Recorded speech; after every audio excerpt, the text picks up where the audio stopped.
I'm Will Noonan, and you're listening to Tom Clark's Main Event. This is Daddy Show. Step off.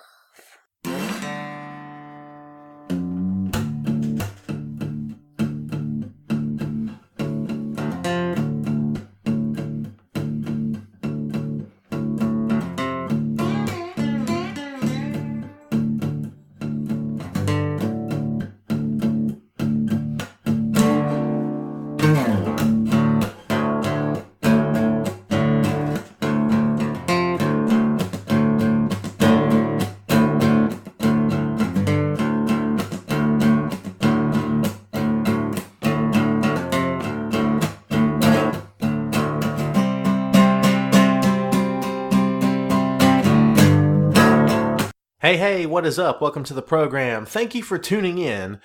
Ladies and gentlemen, my name is Tom Clark, and you are listening to Tom Clark's Main Event. This is episode number 20 of the podcast, and to those of you who have been here before, we say welcome back. To those of you who are just perhaps joining us for the first time ever, welcome aboard. And to everyone involved, we will extend to you, as always, the customary laurel and a hearty handshake. Thank you for your continued support and all of our endeavors here. Yours truly, online as WWE featured columnist for Bleacher Report, also a contributor to the highly esteemed Camel Clutch blog, as well as my own blog, tomclarkbr.wix.com/blog. So folks, as we said before, this is number 20 of the podcast. And we will remind you, as always, that we're coming to you from the very spacious Boink Studios here in the great state of North Carolina. And we're celebrating 20 episodes of the Main Event. It only took me like 9 months to get here. It's crazy. While my colleagues are churning out, 5-6 podcasts a week, maybe more. It's taken me a while to get to this point. But you know what? Sometimes things take time. I don't have any other great words of wisdom for you folks. That's just how it is. But it has taken me a while to reach number 20. Thanks for being patient. I often get emails and tweets and messages all the time asking, "Hey Tom, what's up, bro? When's the next episode coming?" Well, here you go, folks. This is the next episode, okay? Number 20. And it's a big deal for me. I have a lot of fun doing this. I wish I could do it more. If time permitted, I would do 6-7 podcasts a week, maybe more. Like everyone else is. I'm so far behind, man, but it's cool. I make no apologies for being behind. I pride myself in my tardiness. I'm pretty good at it. Everyone has to be good at something, right? And this is what I do. This is my lot in life. So, for those of you out there that know anything about me, you know what I do, you know what I write about, and you know what I blog about, and you know what I podcast about. So, without any further ado, let's go ahead and get this thing rolling. This time, the main event is comic books and pro wrestling. That's right, folks. The two go hand in hand.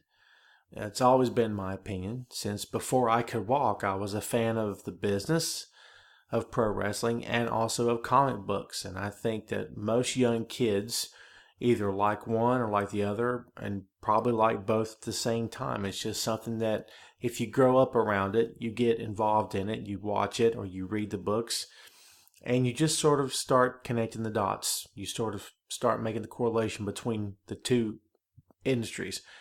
And perhaps no better or no more so than right now. Because with the evolution of comic books into the mainstream, thanks to Marvel Studios, the Avengers, Ant-Man is coming up soon, all the Captain America and Thor and Iron Man.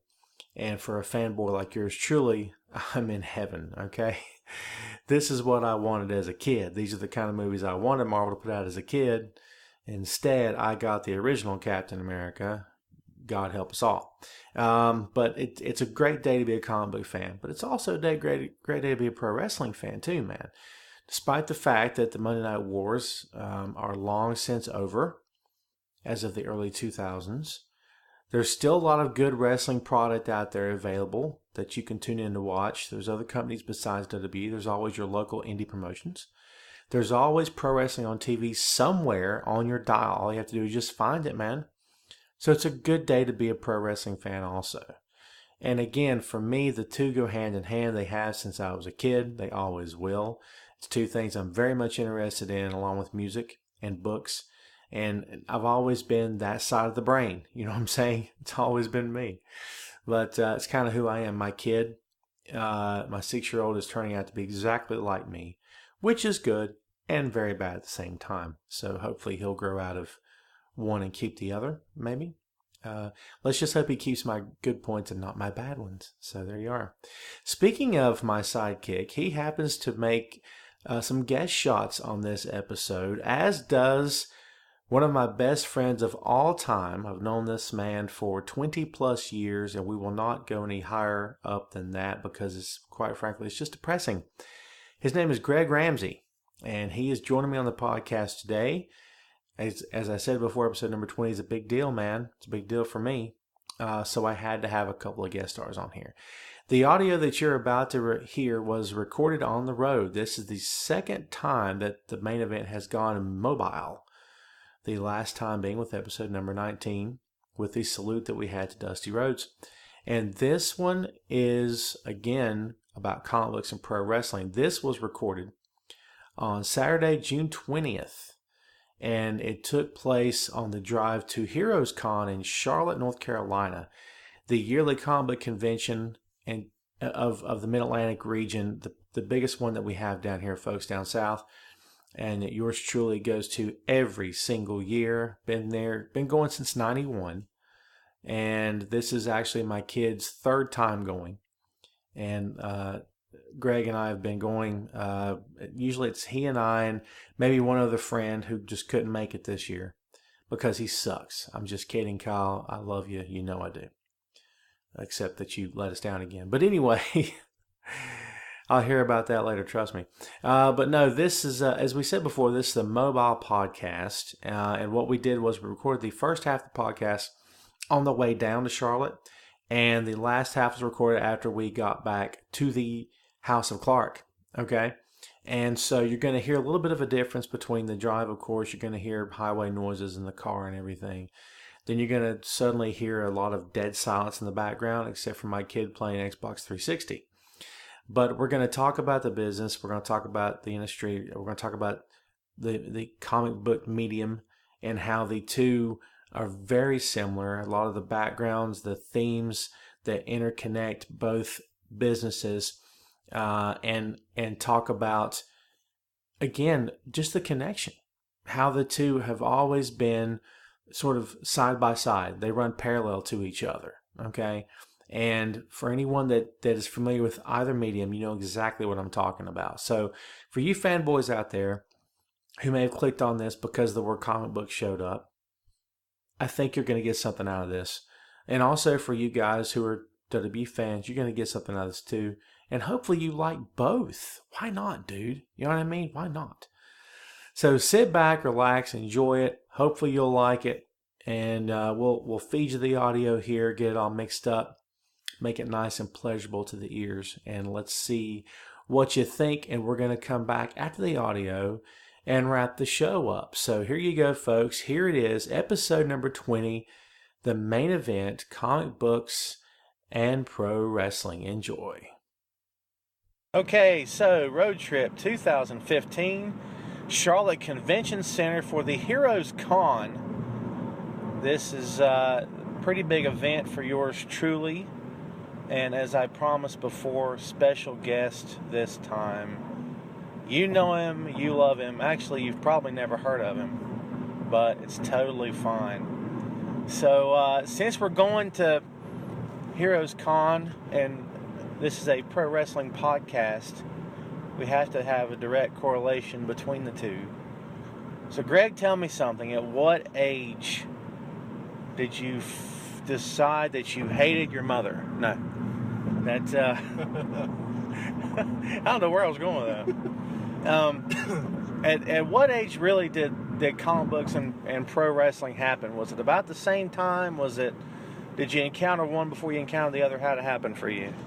I'm going to have to say it's about the same time, probably age 5 or 6, around that area. It's about the same for me too, I think. Maybe a little bit before. It's easy as a kid to get wrapped up in comic books, of course, because the stuff is everywhere. Even when we were kids, there was T-shirts everywhere, and there was cartoons on TV, and you didn't have the internet, you didn't have the great movies, of course, now, but, Marvel had his hands in everything. Marvel's animation was pretty good at the time, so you had the old 60s Spider-Man cartoons, which I think probably stayed on the air for the better part of 20 years after they first aired, so I grew up watching those, and then Spider-Man and His Amazing Friends. Remember that one with Iceman and Firestar? Oh, yeah. Which I don't know if they've ever done anything with Firestar. I haven't collected it in so long. I'm sure they probably did something with her at some point. But I don't know.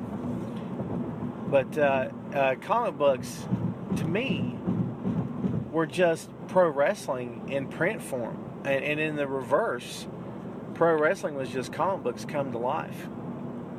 I would agree with that. Because it had a lot of the same values, had a lot of the same attitudes, a lot of the same morals in both. I mean, you always had good versus evil, right versus wrong. And you had that, I guess really, if you want to get intense about it, the human struggle between doing what's right and, giving in to temptation, which, of course, that's heels and baby faces. And in the comic book genre, it's superheroes and supervillains. So, who was it as a kid? Because I know my answer, but and it's I'm not going to ask you babyface because that one's too easy. But what heel was it as a kid in either genre that you saw that you're like, I cannot wait till he gets his? It's got to be Ric Flair. I hated the man. I hated him so bad. He always had the world title, and it just seems like nobody could get it away from him. But when they did, it was the greatest thing in the world. But it seems like maybe a week or two, a month later, Flair had it back. Well, you can count up on one hand the number of guys that won it from him when we were kids. You can. Yeah. Dusty, Ronnie Garvin.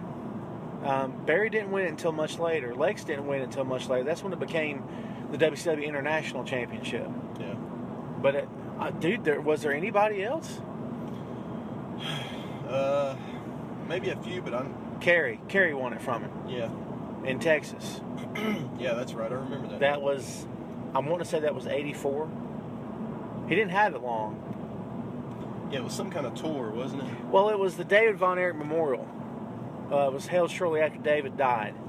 And because David was the one that was supposed to win the title. That was what the plan was.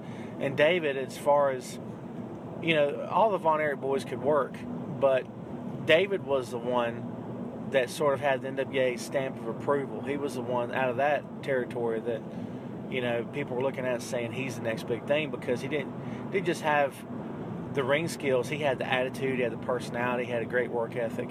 And I think Kevin was probably next to him. But Kevin was always more subdued, more quiet, more serene. He was like the George Harrison of the group. But, for me, David Von Erich was the best of all the brothers.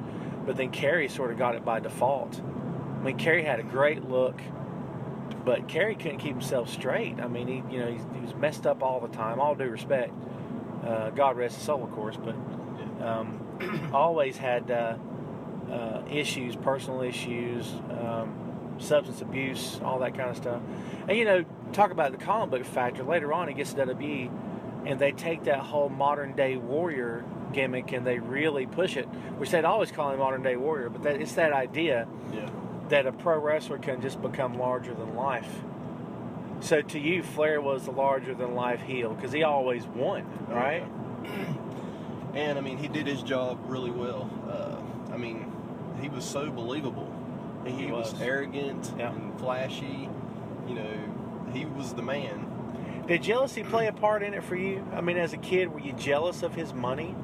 Because I don't know if maybe that played more into adults that watched him, but did that ever become a factor for you? I don't think so. I just think it was his attitude and arrogance. The fact that he flaunted it in front of you. That's it. That's what upset me more than anything. And this has been talked about for years, but the idea of corporate greed, and Flair was like of that ilk, of the corporate stature and everything, where they just had to flash their money at you, and they had to drive the big cars and nice suits, and beautiful women, and the Lear jets, and all that stuff, and the champagne and all that. But normal, everyday working class people were struggling to make ends meet, as they are in every generation. Yeah. Even during the Reagan years when the economy was booming, and you know, by the way, during the same point when Flair was big, you know, the economy was just through the roof, and the country was experiencing perhaps its best economic growth in maybe ever. It just, small businesses were getting bigger, and it was just, money was, I don't want to say it was flowing, but we were in much better shape than we were during the Carter administration. But and you know, talking about the working class, of course, that leads you to Dusty. There you go. The big war between Dusty and Rick, and you know, to me, comic books they're as much as they're similar to pro wrestling, they're also a little bit different too, because in the business, the heel, and you know, the old saying has always been, the heel never wins, the baby never loses. You know, and it's the idea of the heel, he can win the fight, but he'll never win the battle. He'll never win the war.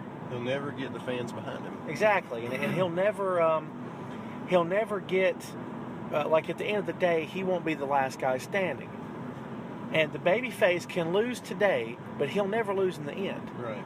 And if that rule is adhered to, then it keeps people coming back. Because if you need any proof at all that people, I don't care what anyone says about, oh, I cheer for heels, yada, that's cute. But what irritates me the most about that, and if you need proof that what I'm saying is true, go back during the McMahon-Helmsley era. How many people were turning off? And were so, and I was upset. I mean, I was, after 6 weeks of this, I was ready to turn the TV. I remember that. Yeah, and it was like, dude, I can't take much more of this. It's the same shtick every week. This wasn't, oh, the NWO's beating someone down all the time. This was, shut up. Oh, God, please shut up. They couldn't shut up. And, I mean, now you're reliving it to a certain degree with the Authority, who, by the way, this fall marks 2 consecutive years in power. Oh. Now, you take out that little window where, you know, Sting had a hand in getting them thrown out. That was cool. That was cool, but it didn't last. Yeah. And, you know, I'm not one of those guys that looks at it and says, oh, you know, it's time the babyface won the day. It's not that. If a storyline's good, and it's worth its weight, then it should run forever if it has the legs to run. But, you know, once the time comes to cut it off, cut it off. Yeah, I mean, nothing lasts forever. Nothing lasts forever. And on top of that,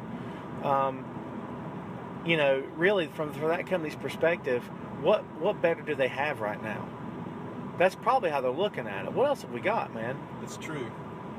I mean, could say maybe their better days have passed, you know, for the moment, anyway. Yeah, and everyone sort of looks to the Monday Night Wars and talks about the incredible ratings, you know, when the company was seeing ratings in the 8s, just incredible numbers and all that. And I'm thinking, you can't really compare this to, it's apples and oranges. Yeah. This is a different product, maybe because it has to be, because you're not fighting to stay alive anymore. You're fighting to evolve and to be sure you're here in 10 years. It's not, oh God, we got to be here next month. Nobody's pushing you anymore. Yeah, yeah. And there's other companies out there, of course. I mean, TNA, ROH, Lucha Underground has got a pretty good product. It's different. And there's other companies out there. But, yeah, of course, it's not what it used to be. But the old adage of the heel never wins and the baby never loses. But in comic books, sometimes that's the case, sometimes it's not. Like you can take Superman and you can tweak him all you want to. They're doing it again right now, if you don't know. They've stripped him of his powers or some such nonsense. Are you kidding me? Well, no, and I mean, it's okay, I guess, because who on the planet can relate to Superman? Certainly not me. Yeah. I mean, just when you're all-powerful and you're godlike, you know, that's one of the great things that Marvel has done with Thor and the Avengers franchise, is that even though he's practically omnipotent, they've made him very human at the same time. That's what we've always talked about. We've always said that Marvel seems to be, the characters are more real than DC. Yeah, it's true. And the thought behind it is, in DC, Bruce Wayne is the mask. Yeah. Batman is the true person. And I guess there's some good storytelling that can go along with that. There has been. But for me, I'm more interested in the struggle of Peter Parker, who is trying to get his power bill paid on time, or trying not to get evicted from his apartment. Yeah, simple everyday struggles that, like you said, everybody goes through. And because you can relate to that, just like in the business, what gimmicks get over more than anything else? The ones you can relate to. Exactly. And people can talk about the bizarre and outlandish gimmicks, the larger than life and stuff. Exotic Adrian Street immediately comes to mind. I'm a huge Adrian Street fan. Oh, yeah. And always have been. And, that got over in a different way. That got over first when he was a heel in terms of the shock value. What's this guy doing, right? Yeah, he creeped me out. He did. Well, yeah, he was. That was the whole intention. And people, I don't know if how much of this is true or not, but I've had conversations in the past with various people who were offended.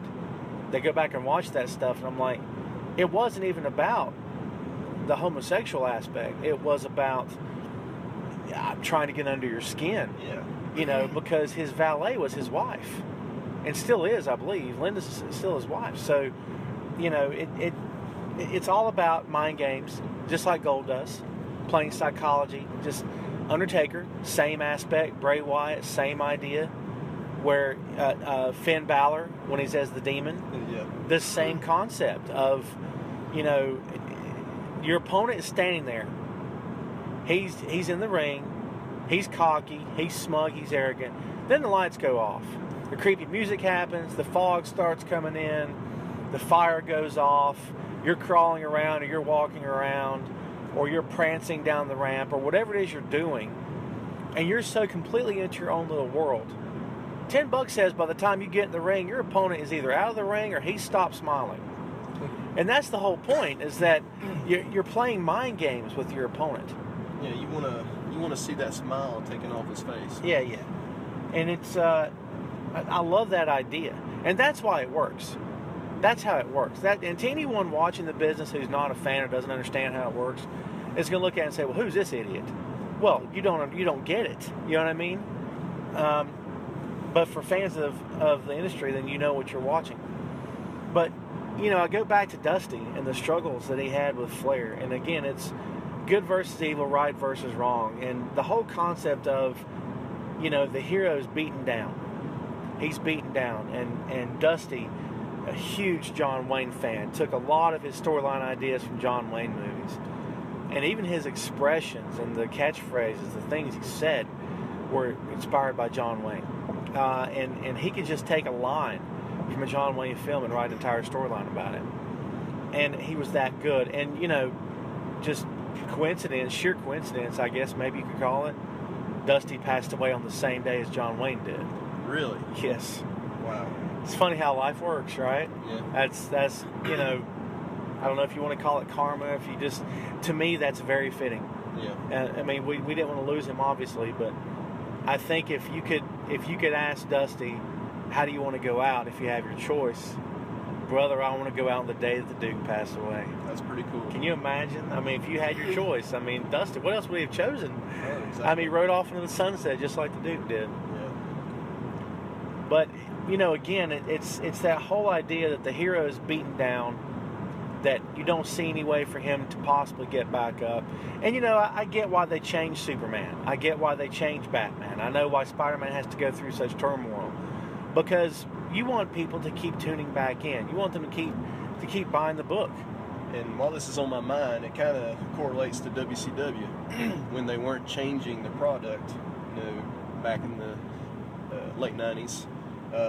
You had to change, just like in comic books, you have to change your characters, You can't just do the same thing all the time. Who's going to buy a comic? Who's going to tune in, Exactly, because they cared more about their veterans who were running the same stuff for 20 plus years, but they no longer cared about doing anything else with those guys, and they didn't have any any motivations or aspirations to bring up any younger talent and developing those guys, allowing those guys to have a career.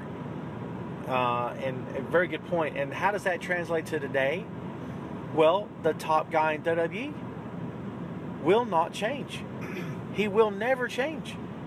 And for anyone out there screaming that a John Cena heel turn is eventually going to happen, I don't know what particular brand of weed that you smoke. I'm not into drugs myself. I'm straight edge, but whatever. CM Punk. Yeah. So whatever does it for you, I suppose, whatever gets you through the night. But you must be high. You must be stoned out of your mind. Because they have stuck to that for 10 plus years, going on 13 years. You realize that? Since John's been on top, 13 years. It's been hard. It's hard to remember him as a heel, It's like having a president elected to 3 consecutive terms. Yeah. Where it's the same president. He never changes his policy. He's the same guy today as he was, 12 years ago when he was first elected. This is why you have term limits on presidents. Yeah. 2 terms, that's it, man. Get out. Let's get some fresh blood. In case it's not working. In case it's not working. If you can't get it right in 8 years, you can't get it right. You know what I mean? So get out. I mean, seriously. If you got the Congress on your side, then why can't you get anything done? Speaking of the Duke, there is a John Wayne sign that we just passed, folks. True life. A billboard with John Wayne's photo on it. Is that ironic or what? There you go. But again, it's John Cena. Here you have John Cena, he refuses to change. They don't want him to change. I don't guess he wants to change. It's the same character for all this time. He's that comic book superhero that you pick up issue number 1, you quit buying it 20 years later, you pick up issue 300, 500, whatever it is, same guy. Right. And it's okay to a certain degree because you want a random person off the street to be able to pick up a book that says Superman on the logo and see Superman in the book. In some form or fashion, you want the S shield. Exactly. Okay? Yeah, you want some familiarity. Yes, absolutely. So I get that. As a character, I get the idea is that people who knew John 10, 12, 13 years ago can look at him today and say, wow, it's basically the same guy. That's fine. My issue with John today, and has been for a long time now, is that there's been no evolution. Everything he goes through, no matter what hardship he endures, no matter how many times he's outnumbered, no matter how many times he's beaten down, no matter how many times he goes through conflict or doubt from fans or his peers or his opponents or whatever the case may be, he never changes. Nothing. It's not, well, I'm stronger for it. Right. I made a mistake. I hit my best friend. I shouldn't have done it. I learned from it. No, he doesn't make any mistakes. He doesn't mess up. He's perfect. He's Mr. Perfect. He's Mr. Perfect. He never messes up. He never makes a mistake. That's not human. It's not realistic, and people don't like that. That's why people scream for a heel turn. Not so much because they want to, I had to see John Cena wear the black hat. That's not it. It's because it's just not realistic. I mean, I'm in my, past 30s. That's all we're going to say. Am I the same guy today I was 20 years ago? No. I'm the same kind of personality. I'm the same kind of sense of humor, I think. Hopefully funnier. I'm the same kind of tastes and things like that. But my tastes have changed over the years. My personality's been tweaked a little. My interests are not what they were 20 years ago. Not completely. Right. Here's the point I just thought about. How dull would life be if we were all like Cena? It's like just the same thing every day. Yeah, exactly right. A static character. In the literary world, that's what you call a static character. No one wants to pick up a 300-page book, and on page 300, the character is the same as was on page 1. That's boring. Right. Okay? No progression. No progression, no conflict, no evolution. And conflict leads to your character changing. You become a dynamic character. You undergo change. And you evolve. And you become, hopefully, you come out of it better, or you end up dead. But it's one of the two. And Cena just never changes. And that's where a lot of the problems come from, I think, with fans relating to him. On the flip side of that, okay, Cena is the biggest babyface in that company. Why? Because he is? No, because they say he is. But because he does still continue to get a great response. Now, some towns he's booed out of the building. Some towns he out-pops everyone on the card, okay? But he's still the top babyface in that company, the top hero. And kids all over the world, including my kid, who's right now in the back seat asleep, dressed in his Hawkeye uniform, ready to take on some bad guys himself, is a huge Cena fan. And why is that? Because just like when you're a kid growing up, Spider-Man and Captain America played up to your sensibilities as a child and showed you things that you wanted to believe in, and they fought the fight that you couldn't because you were too small to do it, and made you believe in yourself and made you believe in something bigger than yourself. That's what John does for kids right now. He's a good inspiration for kids. I respect that. I do too. And you know, the work he's done with the Make-A-Wish Foundation has just been incredible. To this day, he's still granted more wishes than anyone else in the history of that company and that foundation, which is awesome. And, you know, he has his critics, of course. I just criticize him a little bit myself. But, you know, one of those critics, of course, in the past has been Punk. And Punk has made the comment before that, you know, a lot of the guys do just as many Make-A-Wish, grant as many wishes as John does, except you don't see it. Right. WWE doesn't put it on TV. They don't take a camera crew. That's a good point. You just go. They say, here's the kid's name, here's the place he's at. You're going to give him some shirts, maybe some tickets to the show, give him a title belt, autograph, picture opportunity. And these guys are touched by that. I mean, you have to not have a heart to not be touched by that. But, you know, what gives a kid hope? What gives a kid hope? Whether he's dying or he's perfectly healthy. What gives a kid hope is seeing someone bigger and stronger and more advanced and doing what that kid wants to do. And the fact that that guy may have came from something small or built his life out of something from nothing encourages that child to keep trying and to not quit, to not give up. So, I mean, I get where that comes from. I mean, Dusty Rhodes, son of a plumber. Yeah. I mean, legit backstory, came from nothing, you know, and look what he became. And as a kid, that, to me, that was good. Dude, I didn't have anything either as a kid. I had nothing. I mean, there was times when, you know, it was just me and my mom, of course, and Right. I didn't have anything, man. I mean, if we had $20 until the next payday, we were doing well. And that's no food in the house. And that's trying to figure out how to get gas for the car. Yeah, I mean, here's an example. I remember wearing out a pair of shoes where, like, I had holes, you know, at the feet. I remember, you know, just being embarrassed to wear them at school. Yeah. Yeah, and you see someone who's larger than life, and you already like that kind of person because you're a kid. You gravitate toward that iconic figure, that iconic character. But then you come to find out, you know, Dusty Rhodes, son of a plumber. And you're like, wait a minute, he didn't have anything when he was a kid? Well, dude, maybe there's hope for me. Exactly. Maybe I can make it.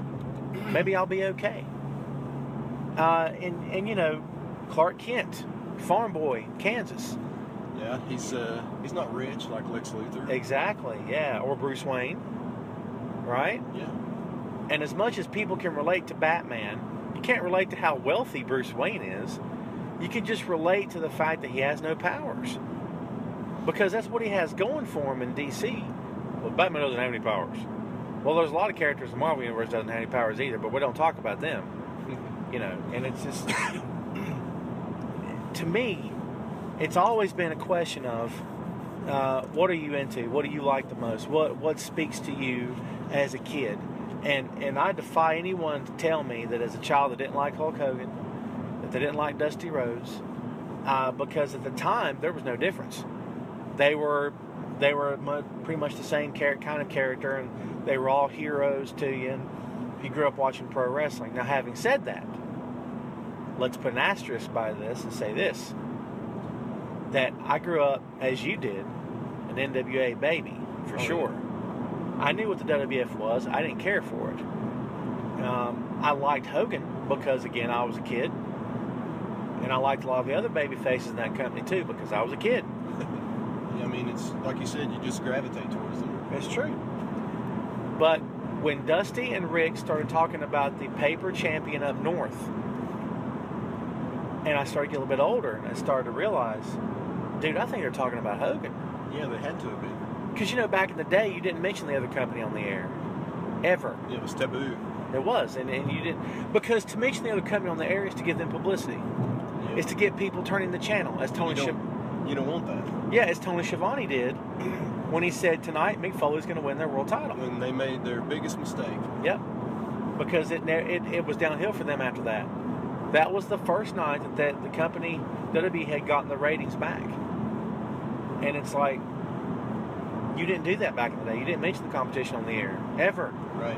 And let me say, when he said that, I flipped over because I wanted to see Mick Foley win the world title. And honestly, we might have even been hanging out because at the time, how many of us watched Nitro and Raw every Monday night? Oh, it was every night. There was like about every Monday night. 7 or 8 of us maybe every Monday. And I'm pretty sure I recall someone saying, dude, get the remote, and turning it to watch Mick Foley win the title. Yeah. So, you know, I guess WWE, thank you, Schiavone, you know. No, yeah, no kidding. But, you know, Tony was a stand-up guy, one of the best announcers the business has ever seen, and was doing what he was told to do. Yeah. He was wearing a headset like the guys in WWE are. He had Bischoff or whoever was talking to him in a headset saying, run it down. You know, blow it off like it doesn't mean anything to you. And so he did. He did what he was told to do. Yeah, and you can't fault Schiavone for that. Like you said, he was just doing his job, but, you know, he had to be the fall guy. That's true. But again, folks, the subject this time around is comic books and pro wrestling, and the direct correlation between the two. And I keep going back, and I can't get this out of my head. The image that I have of Dusty getting his hand broke, and it's been in my head since we started talking. But you know, to me, it's one of those events for Dusty's career that, I mean, I cried when I watched it. I was physically upset because I thought, you know, how dare they do this to him? I mean, I was hurt. It was terrible to watch, you know, and they jumped him in the parking lot, broke his hand. I mean, they'd broken his ankle before, and he had to wear that different colored boot. Remember that? Yeah. So it wasn't the regular red and white boot, it was just a white boot. They were always doing something nefarious to Dusty. It's true. Because why? Why would a villain try to hurt the hero? Because ultimately they know the hero could stop them. Right. So you have to stop them. And I remember back in the promotion that we worked for, we had a storyline where, if you recall, we had the kid that we gave the belt to. He was the biggest babyface we had, and we had a tournament to determine the champion. Well, the guy that he was going to work in the last match was a quiet heel, but he was a good heel, he was a good worker. Yeah. And they had good matches every time they were in the ring together. And I said, well, here's how we're going to play it. You two guys are going to have the last match, and you're going to go over and get the title. And what we did was we had another heel take him out before the tournament started, or try to take out his leg. Remember? And he kept getting him in the ankle lock, and he got him in the Texas Cloverleaf, and he kept working the leg through the whole match. Well, comes to find out that the heel he faced in the finals of the tournament had paid him to do this. And he said, well, oh, come on, that from a distance looked like a setup. You know, that's got to be a setup, because, you know, how would he know he's going to get to the finals? Because he knew he was his biggest threat. Right. Because from a storyline perspective, he would look at that, from a real world perspective, I should say, he would look at that and say, well, who on the card is the guy that's probably going to get there? It's him. I had to take him out right now. Yeah. And, you know, it even turns out better if somehow in the first round, you know, his opponent gets lucky and, you know, takes him out then. So he's like, well, great, I don't have to worry now. You know? Exactly, yeah. And it gives him a sense of confidence, and he thinks everything's fine. Then you have the return at the end. And a lot of what happens in the business, especially in WWE, is the return. When a guy comes back from injury, and he has that massive pop, and sometimes you know the return is coming, sometimes you don't. But to me, it's sort of the same in comic books. I was going through one of my long boxes this morning and found 2 issues back to back, still bagged up in the original bags, and the bags are eaten away at this point. But it was the death of Superman, the return of Superman. Remember, the Death of Superman was in the black bag. Right. The Return was in the white. Yeah, I mean, that makes sense. Yeah, and it's the notion of, we've killed off Superman, he's gone. Then we have the storyline about, well, is he really gone? Can you really kill him? And, guess what? He's not gone. Here he is. Boom, he's back. And like you said, characters never really die in comics. They just, bring them back and reinvent them. Reinvent them, reintroduce them. Well, it turns out his essence was trapped in someone else's body. Well, how convenient. Yes. So... Oh, and by the way, I remember the big outcry, the outpouring for Superman after they killed him. On the news, I remember it seemed like they just had like a memorial for Superman, and I was like, wow. It's true. It's true. People were in tears over that. Yes. We are now joined by my 6-year-old sidekick, who is awoken from his very brief nap. Welcome back to the land of living, son. Your neck hurts? Yeah, the back of it, like, right here, it's, red, and it, when I bend it, it, hurts. Well, it's because you fell asleep sitting up with your head all crooked. Yeah. We've all done it once or twice before. You missed a captivating conversation, son. But tell the good people where you're heading right now. To the Heroes Convention Center. Sweet. And I'm going to be Hawkeye. You're a Hawkeye with your Chucks on, and there's no better way to do it. I've got Chucks on as well. If I were a superhero, I'd be wearing Chucks. We had a conversation the other day, you and I did, about Batman. And Wesley makes the comment to me, he says, well, Batman's not real. And I said, you know what? And it got me upset because I thought, whatever jerk person out there decided to tell their kid that Batman was not real ought to be drawn and quartered. Because one of the worst mistakes I think we've made as a society is telling our kids that you can't do something, that you can't believe in something. We were just talking about believing in something bigger than yourself. Right. So I told my son, okay, is Batman not real? Maybe not. But guess what? If you want to be Batman, then you should try to be Batman. You should work hard. You should train hard. And one day, if you have the ability to help people, then you should help people. It's insanity to me to sit back and tell a kid that he shouldn't aspire to greatness. He shouldn't aspire to be a hero to someone else, to save someone's life, to make someone else's day a little bit better, to help someone less fortunate. Yeah, like you said, if you want to and you have the ability, you shouldn't waste it. Shouldn't waste it. Should always help other people. It's a good thing to learn. So, in other words, be the Batman is what I'm saying. The game trailer for the new Batman game that's coming out June 23rd it's amazing, isn't it? But it depicts several scenes on the trailer, and one of them is a fireman who has to rush into a burning building. One of them is a basketball player who's hurt in the locker room and he's getting bandaged up, but he goes back out and plays anyway. One scene is a kid in an alley who's outnumbered, but he balls his fist up and decides to fight back. Sounds kind of like Captain America there. Exactly, yeah. And the last scene, which is my favorite, is 2 or 3 people on a subway who was watching an old man get pushed around by a couple of kids. They line up together, and the guy has a look on his face and says, bring it.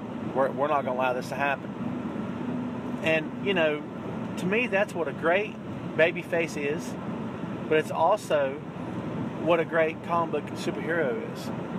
It's, we have to do the right thing. Yeah. We have to, like, the norm is to do good and to be a civilized society. And we need to all get along. We need to all obey the law. We need to all do what we need to do to get along and help each other. And what's not the norm is to break the law, to be bad to each other. Whatever happened to that idea? You know what I mean? What happened to, oh, God, be sure your door's locked. Right. Oh, you're letting your kid talk to that guy. Oh, God, go get your kid. You don't know who that guy is. Because you can't trust anyone now, Yeah, I mean, you really can't. You can't, with all of the bad news in the world today, it's, you're almost afraid to do anything. Well, the kid that shot up the church in Charleston, they finally got him. They got him yesterday. Yeah. And, thank God they got him. But, again, a lot of it is you have to be smart, obviously. Like, Wesley doesn't get I mean, 10 feet out of my sight. I can't stand it. If he's around the corner, I make him come back. I'm very overprotective of him, and I mean, you should be. That's a good thing. You got to be careful, and it's a shame that it has to be that way, honestly. All right, folks, you're not going to notice the difference, but this is actually part 1 of the podcast, and we're going to pause so that we may go enjoy the HeroesCon 2015. When we come back, we will have experienced an entire day of comic books, cosplay, sci-fi, trade paperbacks, and everything else in between. You have any parting words for the folks before we go? You got nothing? Oh, come on. They can't hear your head shaking. All right, we're going to be back, and again, you won't even know the difference. So we're going to pause and come right back and finish this sucker up. This is coming part 2. Okay, so like we said before, you wouldn't even notice a difference. This is the rest of the podcast, and here is the funniest thing you've ever heard. We recorded the last half of the podcast, wrapped it up nice and neat with a pretty little bow on top. And it was quite good, actually, until we realized we only captured about 15 minutes of it. Wah, wah, wah. So, this is Tom and Friends, a tip to finish the podcast, part 2.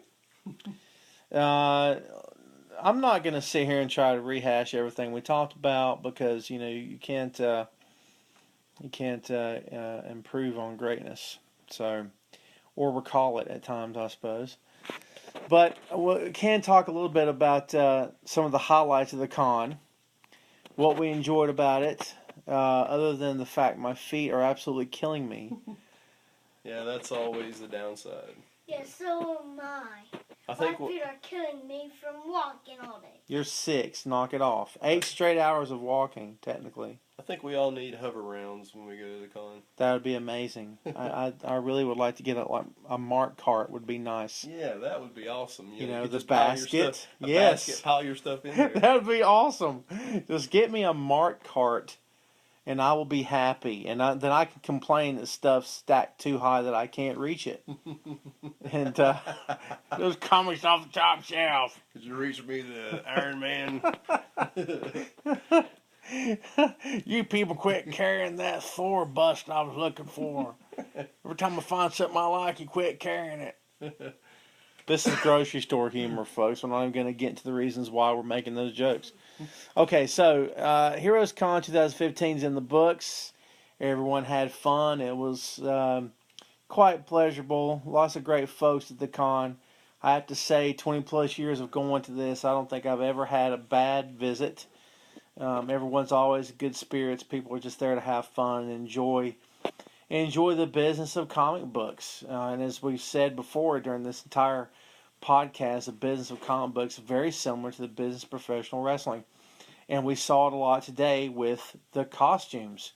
Cosplay abounds at comic book conventions. If you've never been, I highly recommend you go to one because they're truly awesome. They're truly fun. Yeah, I mean, they're such fans. They're dedicated. I mean, most of them show up and their costumes are like really professional. You know, they're into it. They want to be that character. Very elaborate costumes. Exactly, right. Just a lot of attention to detail being placed on those things. And, you know, you'll see a 300-pound Batman, or you'll see you'll see a 100-pound Hulk. And, you know, nothing's quite right. But it's the heart that these people have behind it. Then you see other guys like, we saw 2 Batman today that were just extraordinarily good. And, you know, the body was right, the attitude was right, the costume was spot on. And those guys are awesome. But, you know, I was thinking about the podcast a lot during our walking around through the con today, and it occurred to me as I'm seeing the cosplay happening, the elaborate attention to detail that a company like WWE has, especially like during WrestleMania with like the Undertaker's entrance, Triple H's entrance, you know, Sting coming down the red and black, and you know all the idea, all the theatricality that plays into it. Again, the costumes, the gear what these guys look like, the special outfits. Bray was wearing something different this year. I mean, where does all that come from except comic books? Yeah, the cosplay and the WWE's characters. If you care about it, you're going to want to try to do it right. Oh, yeah, of course. And the presentation. Because people want a show. You know, people want something more than just two big sweaty dudes in the ring falling all over each other. They want something they're going to be able to remember later. That's where guys like Dusty Rhodes came into play. Superstar Billy Graham, you know, who could shuck and jive on the mic with the best of them. Gorgeous George back in his day. Where, again, it's more than just two big sweaty dudes falling all over each other. It's, you know, wow, I'll never forget Adrian Street. I'll never forget his part of the show. I won't forget the Rock and Roll Express with their intensity and their charisma. You know, it's that extra little flash. Yeah, I mean, and all of the people that were dressed today, you know, all you saw was like cameras there, you know, taking pictures. You know, I mean, they're there to have fun, enjoy the atmosphere, you know, buy comics, whatever. And just the love of the business, right? The love of the industry of comic books. That's what it's all about. And pro wrestling is the exact same way. When you go to see Monday Night Raw, you don't just go see the show. I mean, you're there, you're seeing the promos. You might buy yourself a T-shirt. You know, get some concessions while you're there. You might buy a hat. I mean, you might buy the program. You'll probably leave with something more than you had when you got there. If only just the good time that you're going to have. So I mean, it's the whole experience of the thing. WrestleMania weekend. You know, back in the day, WrestleMania just showed up for that Sunday and that was it. But now it's become like Super Bowl weekend for these major cities. And like the con convention, you know, it's a 3-day, you know, thing too. Friday, Saturday, Sunday. A celebration. It's a celebration of the business. It really is. And pro wrestling is much in the same vein because when you watch WWE, again, it's not just 20 by 20 ring. It's everything that goes along with it. That's one of the reasons why Vince McMahon destroyed WCW. It's one of the reasons why WWE went past WCW, not just in terms of the wrestling business, but into mainstream pop culture. Because Vince had that eye for detail. He knew very early on, if we're going to survive outside of the wrestling world, we need to have something that would make people want to turn the channel and look at us. And that's where Bright and Flash and Pizzazz and Pyro came into play. You know, Hulk Hogan, Mr. T, King Kong Bundy, guys who were larger than life, you know. Coco Beware, God bless him, in the Hall of Fame. Coco Beware in the Hall of Fame. Almost makes you think, you know, like you know, anybody can get in now, you know. Fabulous Freebirds can't get in the Hall of Fame, but Coco Beware is in there, brother. Oh, you're kidding, right? With a bird on his shoulder. What was the bird? Frankie? Frankie. Yeah. Oy vey is what I gotta say to that. I mean, anti-heroes. Talking about anti-heroes, and forgive me, folks. We were talking about anti-heroes at one point or another. I don't know if it was in the first part of the podcast or the second part. It was the second. The second part that we missed, that we thought we had, and it was all gone now. Gone the way of the dodo, exactly. The anti-hero, guys who weren't supposed to be babyface, but you just couldn't help but love them. Fabulous Freebirds were one of them. CM Punk, Stone Cold Steve Austin, Jake the Snake Roberts. And you mentioned the Road Warriors on the second try. The second try? The first attempt? Yeah, the first attempt on the second podcast. Brains are scrambled, folks. But yeah, they started out as heel, and then the fans, you know, they got over with the fans after a while. The fans dictate what they want. If they want you to be babyface, they're going to turn you babyface. It doesn't matter if you want it or not. And you know, WWE has fought the John Cena thing for 13 years now. They don't want John Cena's babyface. They want him heel, and they're continuing to fight it. Life would be so much easier for everyone involved if they would just turn him heel. But WWE has that major crutch they lean on, which is a little thing I like to call money, because merchandise sales means everything to everyone in the world. And no 5-year-old kid's going to be begging his mommy and daddy to buy him a John Cena t-shirt when John Cena just came out and said, I don't care about you. I don't care about your support. You can shut up. Kind of like Hogan did when he went with Holland Nash for the NWO. He said, you know, all my Hulkamaniacs, you can stick it, brother. Exactly right, yeah. You got to believe his merchandise sales at the time probably plummeted. until the NWO got over. Right. And then it all changed. Anti-heroes, equate it back to comic books. Venom, maybe the biggest anti-hero since the Punisher. Venom had no business getting over as babyface at all. Okay? But there he was at the same time. People couldn't get enough of him. And now he's sort of like a hero. Well, anti-hero, but he's part of a team with the Punisher. You know what I mean? Talk about how funny life is. I can't, the Punisher was introduced, and I hope I got my numbers right. I'm wanting to say 78. The Punisher was introduced 77 or 78 in comic books, and he was meant to be nothing more than a villain. That was all he was. He was something different with a different outfit on, had the skull on his chest, and was supposed to just be a villain, and fans just could not get enough of the Punisher. I'd say Punisher and Stone Cold Steve Austin are pretty similar. Very similar, yeah. Willing to do whatever it takes to get the job done. They don't care if you don't like them. They'll bust any amount of heads it takes to get what they want, to get the mission accomplished. But having said all of that, at the same time, they're trying to do good. They're trying to do the right thing. That's what people gravitate toward. And we missed. Maybe we did miss a lot of great stuff on the shortened effort, but and one of those things was that people inherently want to see good triumph over evil. And that's what a lot of it boils down to. The direct link between pro wrestling and comic books is the eternal struggle between right versus wrong. And people want to see, and that's my kid turning the TV up when he shouldn't. Daddy said for you to mute it, but that's right versus wrong, good versus evil playing out in the Clark house right now. So there you go, my kid living proof that sometimes evil triumphs over good. And he just laughed about it. It's the evil maniacal laughter. It's the moo-ha-ha, right? So yeah, comics and wrestling go hand in hand. It's very similar. Good versus evil. You want to see good triumph.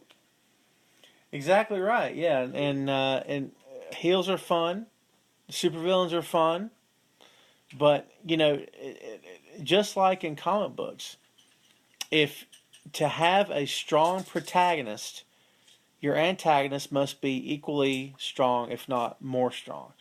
So the heel has to be strong and solid and believable and relatable and diabolical and truly hateable, or the babyface will never make it, and no one will care about him. No one would anyone have. Dusty Rhodes, to me, best talker of all time, one of the most charismatic individuals that we've ever seen in the industry, one of the best of all time, and for as great as he was, would he have been as over as he was if not for the strength of the Four Horsemen as the biggest antagonist the NWA territory had ever seen? Yeah, I don't think there's any chance that he achieves the popularity that he does without them. If you need an example of that, if you need to know whether or not you're right about that, just look at how many guys turned heel because they just didn't have anybody left to fight. You know what I mean? They conquered everyone, and they were still babyface, and the crowd was still, yay! And then after several months, it became, you're kind of boring me now. I don't really care about you anymore. So what do you do with the guy that you run out of ideas for? Turn him. And it's usually turn him heel. Because, well, he's beaten everyone else. What else is he supposed to do? Time for a change, right? What else was Hogan supposed to have done besides turn heel? He'd beaten everyone they ever put in front of him. So what was he supposed to do? Just stay face for the rest of his life? Only one guy did that, and that was Steamboat. Really, and they even turned Sting heel during his run. They gave him the Metallica Seek and Destroy. Remember they turned him heel in WCW, and I'm like, oh, don't do it. It's terrible. It didn't work at all, really, because Sting was like Steamboat, Fans want to cheer for him. They want to pull for Sting. Exactly, and we were talking before, and you people don't know what I'm talking about, but we were discussing before about guys that look the part. Who looks like a comic book superhero to you? And Sting is one of those guys. Before with the blonde hair and now with the look he has now.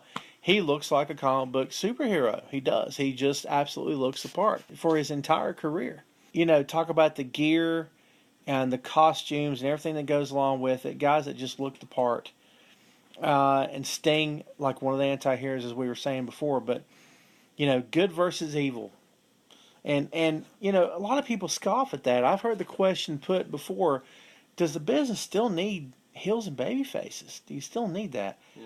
I don't know how it would function without it. Yeah, I mean, you have to have that basic core of heels versus babies. I mean, if you lose that, then I think you lose, the basics of wrestling. People need someone to hate and someone to love. They do. And I hear the comments made, well, heel versus heel, it's okay. It's not okay. There's no one to love in heel versus heel. You're asking a guy who just spent the better part of 6 months or a year, whatever it is, getting over as a heel, to forget all of that for the next 20 minutes and try to get over as a face in a match against another heel. Well, how fair is that? You're wrecking any progress that guy's made. The night before, you were asking fans to hate him. Now you're asking fans to choose which one they don't hate quite as much. The lesser of two evils. The lesser of two evils. If so you will. so how smart is that? And by the same comparison, how do you have two baby faces face each other? Because matches can only begin and end in a handshake that many times before it becomes, okay, there's no way.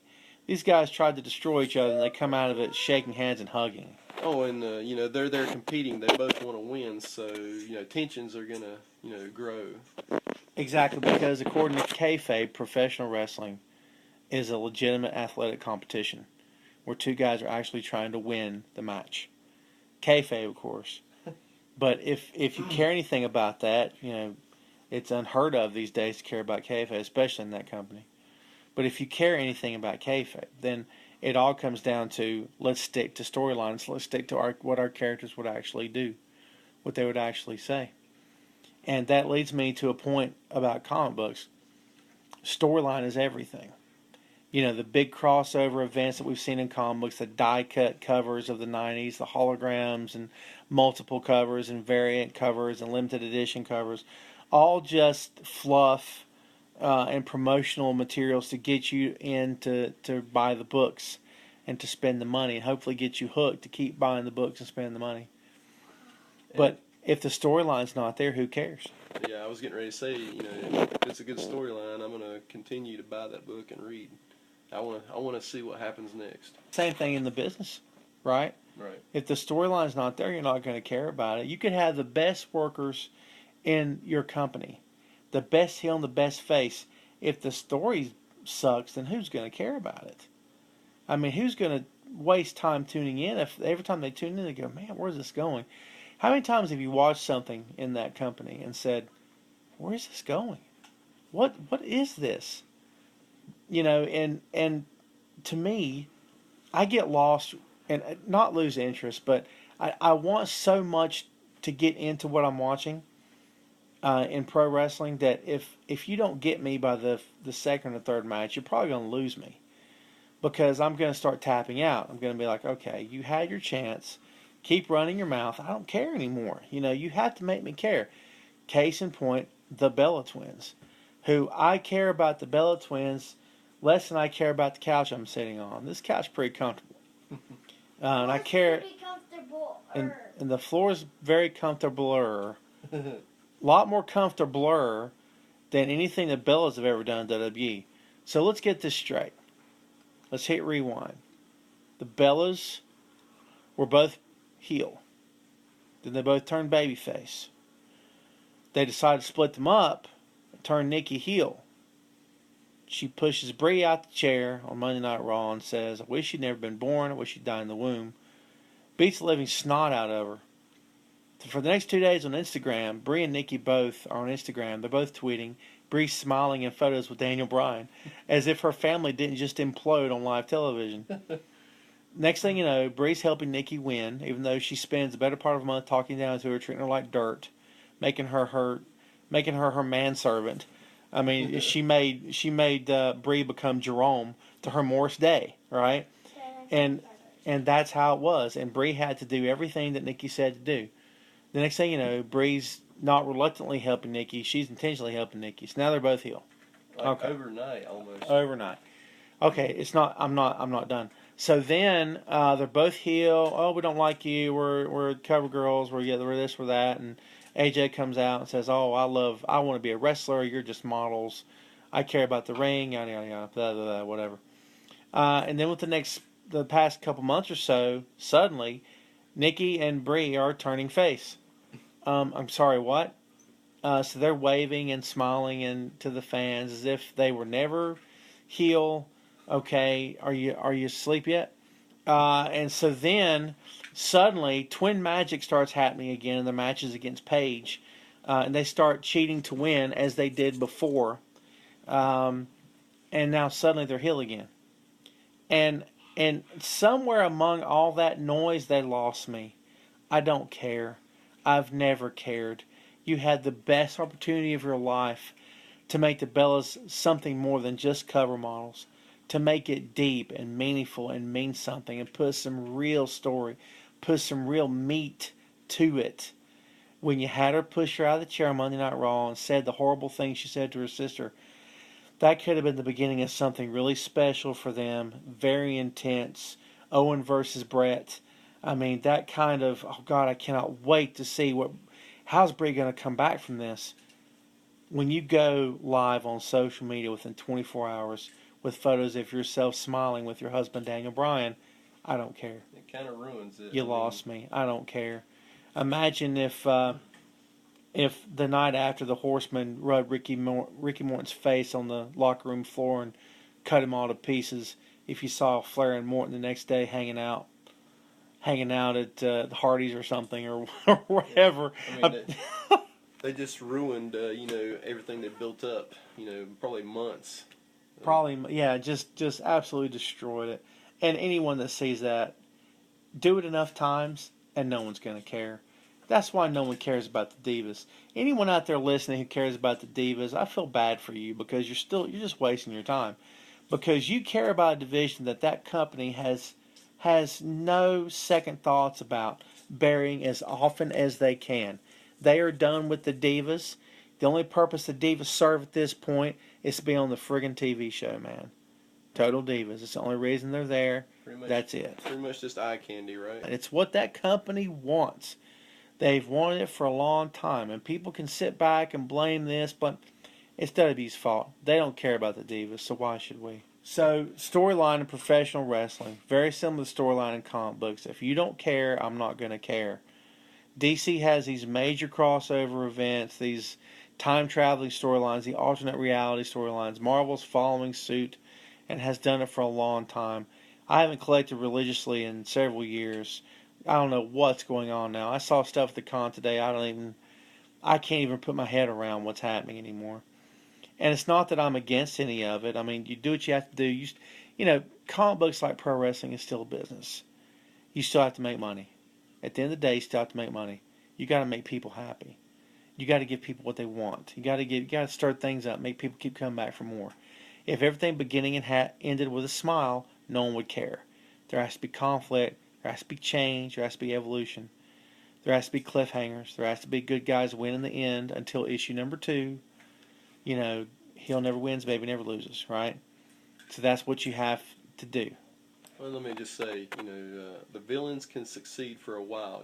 You need them to succeed for a while, just so you can build up suspense, and drama for the hero to come through in the end and overcome.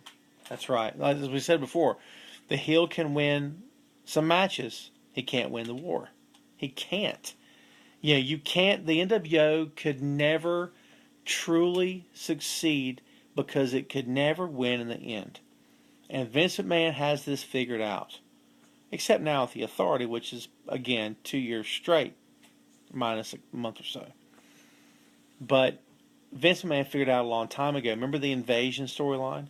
It dragged on and on and on until one night Vince comes out in Raw and says, well, I'm tired of this invasion crap. Remember? And guess what? That's it. Boom, it's over. Done. Yeah. The boss has spoken. Because after a while, you start looking at your watch going, is this ever going to end? I'm tired of this. And that's the beauty of what Vince can do and what can be done in that company, because after a while you'll be like, all right, stop, just stop. Because the heels cannot win in the end. It can't happen. It can't. You destroy the reason for people to ever tune back in again. I mean, because when the heels win, there's no more conflict. When the heels are the most powerful thing in the company, and they steamroll every baby face that you put in front of them, where's the drama? Yeah, I mean, it's like the NWO. They did that for the longest time too. You know, it was NWO. I can actually remember every pay-per-view or every maybe Nitro event where NWO was like, they had the numbers on, you know, one or two guys, and they were, you know, just beating them up. And Shivani saying, folks, I think this is our lowest point. That's right. That's right. I mean, I was sitting there thinking, when is that going to change? You know, you need to move on from that. Yeah, I go back to the Horseman and Dusty. I can't help it. You know, what kept people tuning back in? Because they knew Dusty would get back up. Dusty always got back up. You know, it was kind of like he was kind of like Cena. He didn't say I'll never quit, you know, but he showed it. He didn't have to say it, but you know, he showed that he would never quit. And you know, and also I'm thinking back about Hunter's run as world champion with Evolution and everything. Remember how many long promos he would cut in the ring telling you how mean he was, how bad he was? I'm thinking, stop telling me. I got it. Yeah. How much more over do you need to be as a heel? I got it. And great point with Cena versus Dusty is that Dusty didn't need to tell you all that. He just showed you. He didn't need to say anything because you knew Dusty was always going to get back up. And, you know, even if Flair lost the belt, there was a part of you when Flair lost the belt, you were happy. Oh, yeah, I was ecstatic. Yeah, but at the same time, you're like, I can't believe he lost it.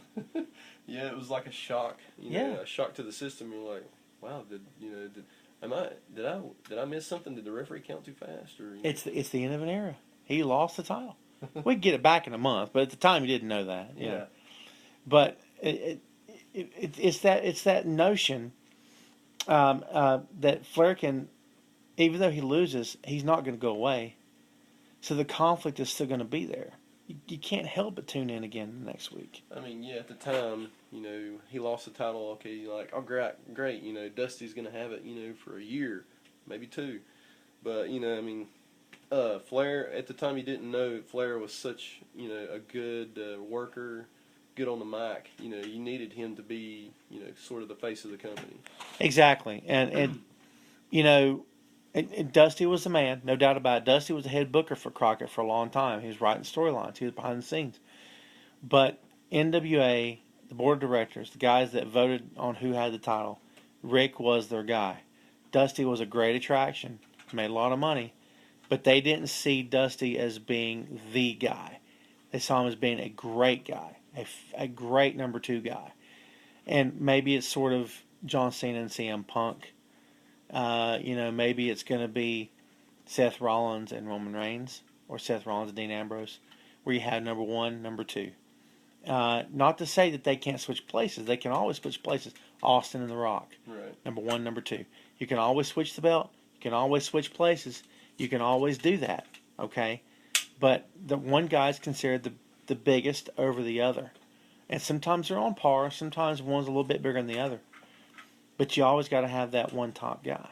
Rock and Triple H, you know, say after Stone Cold, you know, was out with his injuries, Triple H moved up into that spot and, you know, took over. And he ran with the ball. Hey, right. And who else? Cena and Randy Orton, maybe? Cena and Edge. Cena and Edge, yeah. Where one is inarguably the top guy, the number two could take a spot, maybe, you know, in some form or fashion. Yeah. But WWE is committed to the idea of we can have the top guy and number two that's just as good, maybe better, but we're going to go with the other guy. And there you have it, folks. Episode number 20 is in the can, officially. And yes, if you're wondering what happened to the audio there at the end, we did have a few more technical difficulties. But I think we managed to cover everything we wanted to talk about. Let me just tell you right now up front, Comic Book Convention HeroesCon was a blast. We had so much fun. We'd love to go for the whole 3 days. It's Friday, Saturday, and Sunday every year. And we've never gone for all 3 days. That's a goal. That's something we want to do, just haven't done it yet. But this time, for some reason or another, it just seemed to fly by for whatever reason. But still had a lot of fun. My kid had a blast, which is always most important to me. And hopefully you enjoyed this podcast. As I said before at the beginning, folks, the parallels between the business of pro wrestling and the medium of comic books has always been there for me. It's always been something that's been directly connected. And both businesses, both mediums hold such a huge place in my existence. In my head at any given time, it's comic books and pro wrestling. Music, it's all the time. It's all the time. And there's so many similarities between the two. And this was just our attempt to bring some of those similarities to light and just to spitball and have just a basic fanboy conversation, man. That's just kind of what we do. We're going to come back and revisit this topic again at a later time. Try to get Greg back on here again. Maybe we'll do it episode number 25. Try to make it another landmark for us, all right? But again, thanks for tuning in. And I'm going to remind you all, as I always do at the close of every podcast, where you can find me online. Check me out on Twitter at TomClarkBR. You can also email me with any questions, comments, words of wisdom, anything you might have. Please no complaints, because I bruise easy, folks. Be nice. Can't we all just get along? Yahoo at TomClarkBR.yahoo.com. That's me, folks. Don't bother finding me on Facebook. I'm boring. All I do is just repost columns. You can say hi if you want to. That's cool. I'm also on other apps now. I'm on the Tumblr. Don't even know why I'm there. It's kind of boring and quiet. And also Pinterest. I just like doing that. It's kind of fun for me. I like to entertain myself, if you hadn't noticed. But, okay, folks, that's it for me. Hopefully episode number 21 will be on the way shortly. Again, thank you to everyone out there for your continued support. Please read my stuff online. Support your starving pro wrestling writers, folks. There's a bunch of us out there, and all we're looking for is a kind word and some friendly debate. So let's do that. Let's do that as often as we possibly can, okay? It's much appreciated, folks, as always. Thanks again, folks. We will see you soon. Be sure to come back next time to Tom Clark's Main Event.